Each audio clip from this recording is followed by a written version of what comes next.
guys! Welcome back to my channel. And for today, we're gonna cook chicken and rice. In Latin, they call it arroz con polo. It's related to paella. So let's start.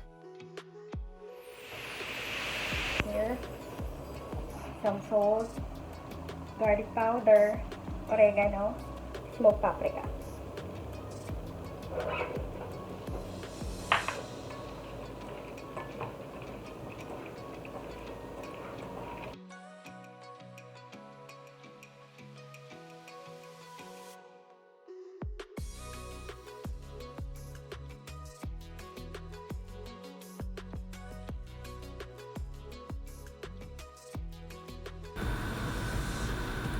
Preheat your pan in a medium fire. Once it gets hot, put the half cup of cooking oil, olive oil I'm using.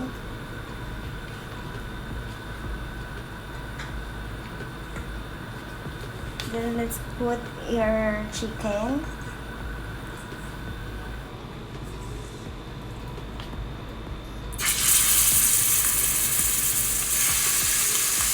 Cover.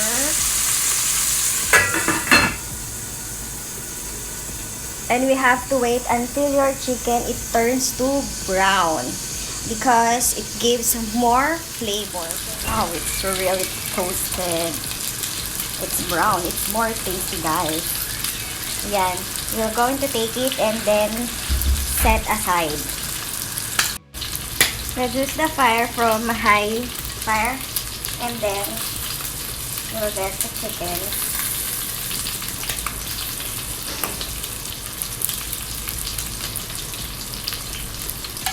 Here's the chicken. Set it aside.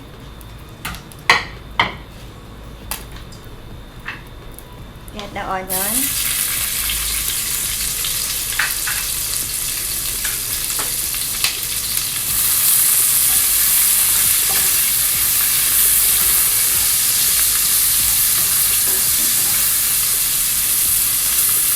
And then followed by the garlic.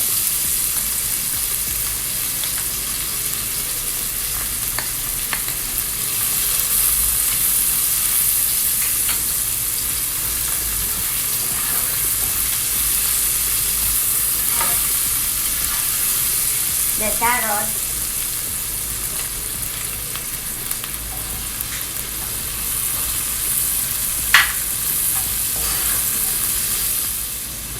And then tomato paste.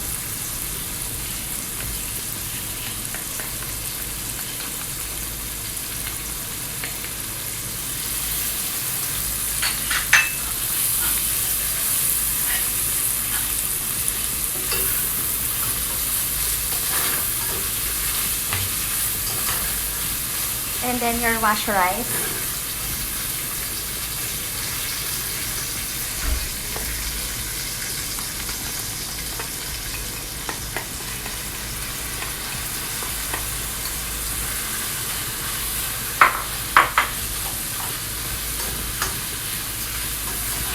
Mix evenly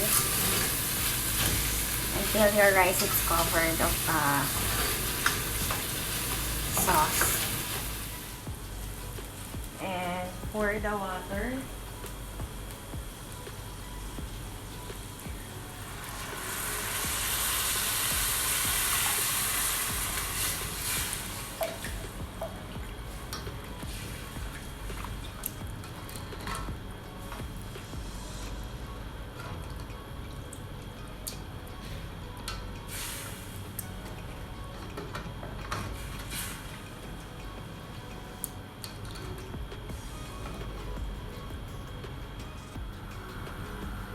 Put some salt and pepper.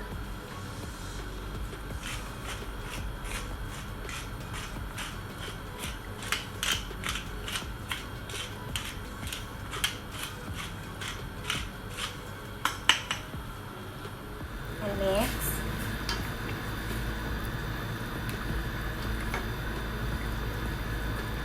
And let's put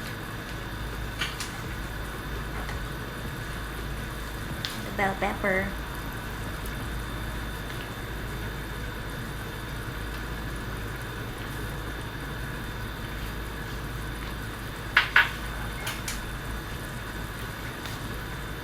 some green beans.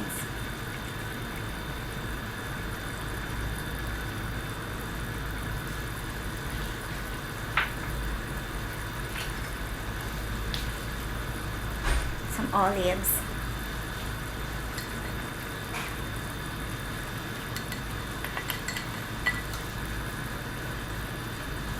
And put the chicken. And the chicken.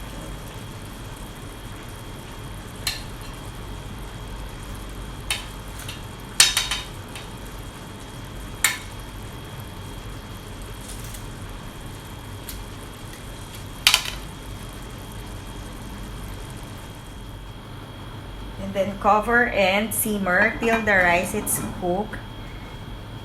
Wait for another 15 minutes. But then you have to check if the rice is cooked. And then, by the way, you have to turn your fire into low fire. Low fire so your rice will not get burned. And let's check it. Wow. So let's check. Wow. It's so beautiful. So this is already, guys. Turn off the fire. And then cover and let it cool for some time, and then it's ready to serve.